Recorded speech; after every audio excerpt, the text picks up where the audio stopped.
Otep à tous, bienvenue sur la chaîne des panafricanistes par essence, par conviction et par excellence. Celle des citoyens kémites, par nécessité et obligation de combat. Nous sommes une chaîne qui n'est guidée que par nos ancêtres et rien que par les ancêtres qui appartiennent à l'égrégore du monde noir. Par conséquent, nous ne croyons en aucun Dieu venu de l'étranger. Cette vidéo n'est aucunement destinée à inciter à la haine ou à la violence, car nous menons un combat qui est d'abord et avant tout spirituel, intellectuel et démocratique. Ensuite, il est politique, géopolitique et géostratégique. Contre l'impérialisme, le colonialisme, le néocolonialisme et l'endocolonat, qui sont tous qualifiés de crimes contre l'humanité. Nous menons ce combat sur la base du principe fondamental que nous avons hérité de nos ancêtres kémites, qui est celui de la Mahat, c'est-à-dire solidarité, vérité et justice. Vous êtes donc en droit de connaître la vérité et nous avons l'obligation de vous dire la vérité et rien que la vérité, afin que justice soit rendue au continent africain. Et ça, c'est notre modeste contribution dans cette noble lutte en faveur de la souveraineté, la dignité, la solidarité et l'unité africaine. C'est exactement ça que nous appelons le panafricanisme. Bien-aimés frères et sœurs,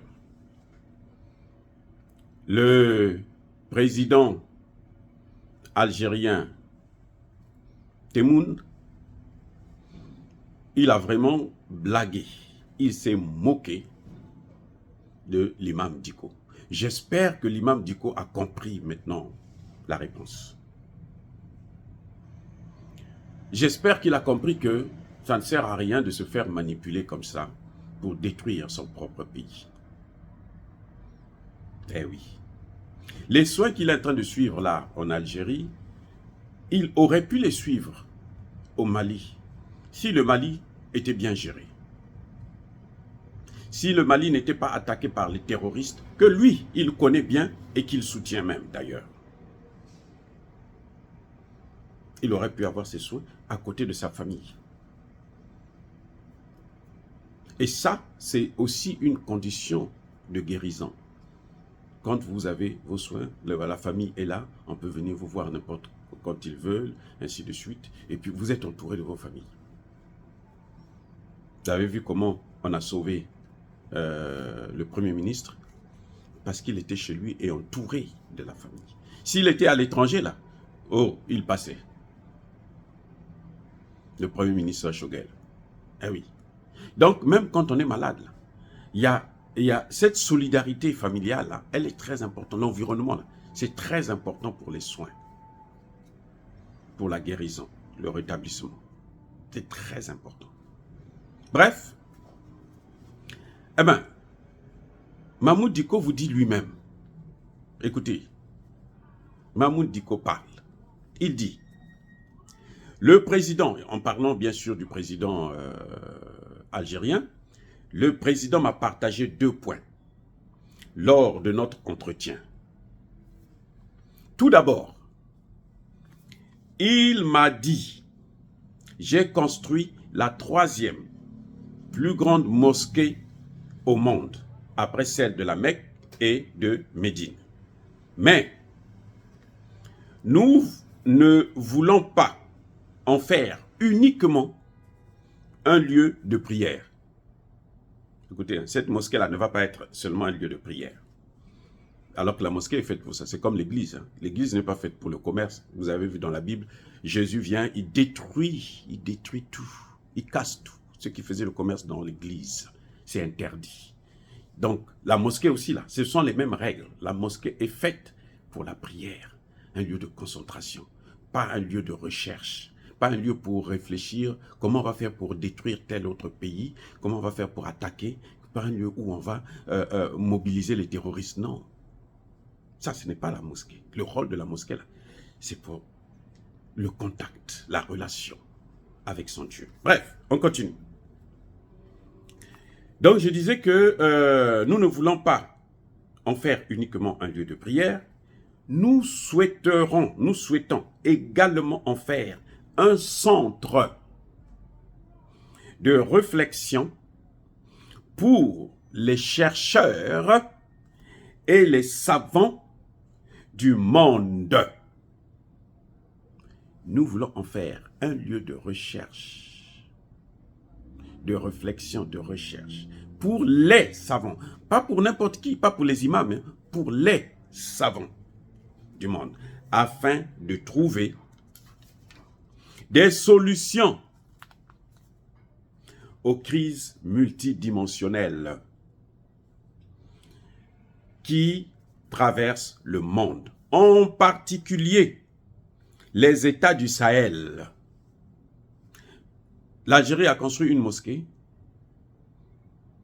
pour faire la recherche des solutions des États du Sahel. Vous voyez, l'Algérie, je vous dis, l'Algérie ne fait pas partie du Sahel. Le Sahel, Mauritanie jusqu'au Soudan, en passant même par le Sénégal. Le vrai Sahel, c'est ça. Mais l'Algérie, là, ne fait pas partie du Sahel. Mais l'Algérie veut régler les problèmes du Sahel. Depuis l'Algérie, et où? Dans une mosquée. Oh. Voyez, ces gens-là, en fait, ils ne se moquent pas de nous, ils se moquent de Dieu. Ce que vous voyez là, ces gens-là, ils ne connaissent pas Dieu. Quand on connaît Dieu, on ne peut pas sortir de telles sottises. On va aller dans le Sahel. Le Sahel a des problèmes. Le problème fondamental du Sahel, c'est quoi? Le terrorisme. Comment on va trouver la solution du terrorisme? Dans une mosquée. Oh, mais c'est grave. On continue. J'ai remarqué que vous êtes un érudit et méritez une place dans ce centre. On venait de dire que le centre-là, c'est le centre de réflexion et de chercheurs pour les savants du monde. C'est ce qu'il dit, hein? Donc il se contredit pour les savants du monde. Bon, les amis, Mahmoud Dicko est savant. Mahmoud Dicko a déjà fait la recherche. Dans quel domaine? Ah, dans le Coran. Oh, mais attendez. Mahmoud Dicko, vous avez bien dit que c'est pour les savants du monde. Depuis quand Mahmoud Dicko a été reconnu comme étant un des savants de ce monde? Pour dire qu'il a cette place dans ce centre de recherche. Depuis quand? Vous ne voyez pas que on se moquait de lui-même là, directement on se moque de lui. On se moque de lui. Mais c'est pas fini. Et maintenant, lui, il dit, en fait, il est malade là. Il aurait peut-être été empoisonné. On a tenté de m'empoisonner dans ma mosquée. Évidemment, si tu fais de la mosquée un lieu de recherche pour la lutte contre le terrorisme ou bien pour les opérations terroristes, eh ben c'est clair que ça peut se retourner sur toi-même. Ça, c'est Dieu qui travaille comme ça. Ce qu'on appelle les films boomerang, là. C'est Dieu qui est à l'origine de ce genre de situation. Donc, le président algérien veut faire croire à Mahmoud Dicko que c'est un chercheur, c'est un savant, et que un grand savant du monde entier, reconnu dans le monde. Moi, je ne l'ai jamais connu. Moi, je connais Mahmoud Dicko, là, celui qui est en train de créer des troubles. Maintenant, on apprend même que c'est un terroriste. On apprend même que c'est un terroriste. Et le président algérien, aujourd'hui, nous savons que les terroristes sont passés, ils ont quitté la Libye, là. Ils sont passés par l'Algérie, avec armes et bagages, armes lourdes, armes de guerre. On n'attaque pas une armée d'un État avec des couteaux, avec des petits pistolets. C'est avec des armes de guerre. Donc, l'Algérie les a laissés passer. Ça veut dire que Tebboune, là, lui-même, c'est un terroriste. Ah, attendez. Si vous laissez passer les terroristes, vous leur donnez, bon, écoutez, passez, allez-y faire votre travail là-bas, c'est que vous êtes vous-même un terroriste. Vrai ou faux? Maintenant, ceux qui sont en contact avec vous, ceux qui travaillent avec vous, cette mosquée-là, ce n'est pas une mosquée en fait. c'est un sanctuaire de terroristes. Puisque vous voulez faire... Et, écoutez, vous créez un centre de recherche sur le Sahel. Vous ne faites pas partie du Sahel. Vous n'impliquez pas les autorités des pays du Sahel. Nous avons critiqué la position du Maroc. Moi, j'ai critiqué ça. Et je pense que les pays du Sahel n'ont pas besoin de cette proposition. Mais regardez un peu là. Mais c'est pareil, c'est la même chose. Au moins, le Maroc vous dit, bon, venez.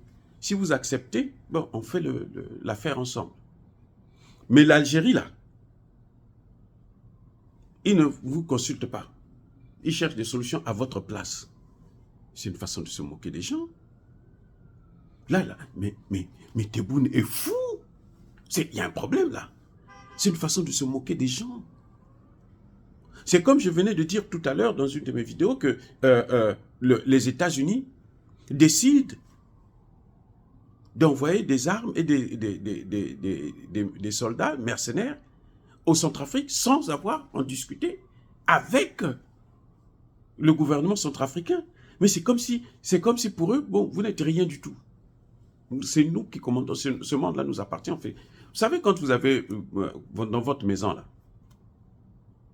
lorsque vous voulez changer les meubles, là, vous ne demandez pas l'autorisation de vos enfants. Hein. Parce que ce n'est pas leur problème. Mais si vous n'avez pas le droit, votre enfant qui est majeur, vous quittez là-bas, vous venez changer les meubles de sa maison sans son autorisation, là, ça devient maintenant grave. Là, vous êtes fou, vous êtes dingue. Vous ne pouvez pas faire de telles choses. Ce n'est pas normal. Mais quand l'enfant est chez vous, là, les changements que vous devez faire dans votre maison, vous n'êtes pas obligé. Parce que vous êtes dans votre maison, vous êtes chez vous, c'est votre maison. Vous pouvez modifier la maison comme vous voulez. Mais vous ne pouvez pas aller modifier sa maison sous prétexte que c'est votre enfant. Mais vous devenez un père ou une mère sans scrupules. Eh oui, c'est ça que nous sommes en train de voir là, entre Mahmoud Dicko et, comment vous appelez, Tebboune. Déjà, il est en train de blaguer avec Mahmoud Dicko. Mahmoud Dicko lui-même, il sait qu'il n'est pas un savant. Il ne fait pas partie des savants de ce monde. Peut-être dans le monde du terrorisme, oui. Mais pour la recherche des solutions crédibles de la société, il ne fait pas partie. Même pas en tant qu'imam. Parce que ce n'est pas le rôle de l'imam. Et une mosquée n'est pas faite pour aller aider des terroristes. Une mosquée est faite pour la prière. C'est un lieu de recueil. Parce que c'est supposé rencontrer Dieu là dans la mosquée. Quand on rentre dans la mosquée, on est supposé rencontrer Dieu. C'est ça qui devrait tourner dans la tête de tout musulman qui rentre dans une mosquée. Ou tout chrétien qui rentre dans une église. C'est pour rencontrer Dieu. C'est pour ça que dans la Bible, on dit l'église, c'est l'épouse de Jésus. Bon, moi je ne sais pas si c'est vrai, mais c'est ce que dit la Bible. Mais on ne peut pas faire d'une mosquée un lieu de recherche sur des crises aussi graves, des situations terribles qui endeuillent le monde entier. Comme le terrorisme. Mais c'est grave. Donc vous voyez comment Mahmoud Dicko, on joue avec lui entre-temps, et Tebboune lui-même apparaît comme si c'était quelqu'un qui était sénile, qui n'était pas dans un état normal.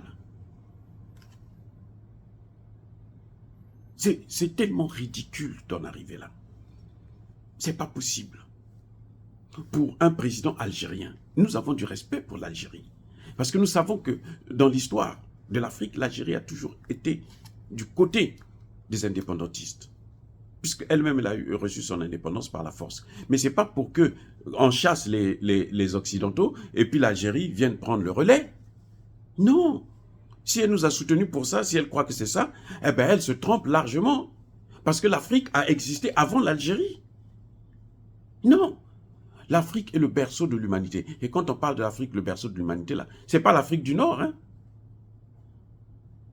L'Afrique du Nord, ils sont venus seulement et occupés ce qui nous appartenait. On connaît ça, mais on ne peut pas nous dire qu'on connaît, on n'est pas bête à ce point, on connaît. Oh, bien-aimés frères et sœurs, encore une fois de plus, soyez bénis, abondamment bénis par le Dieu des Kémites et par nos ancêtres angélisés. Mais que tous ceux qui persécutent le continent africain le pillent et le déstabilisent, qu'ils soient noirs, blancs, chinois, arabes, indiens ou qui qu'ils soient punis, maudits, foudroyés, neutralisés, écrasés, effacés par le Dieu des Kémites et par nos ancêtres angélisés. Vive l'Afrique éternelle, j'ai dit et j'assume.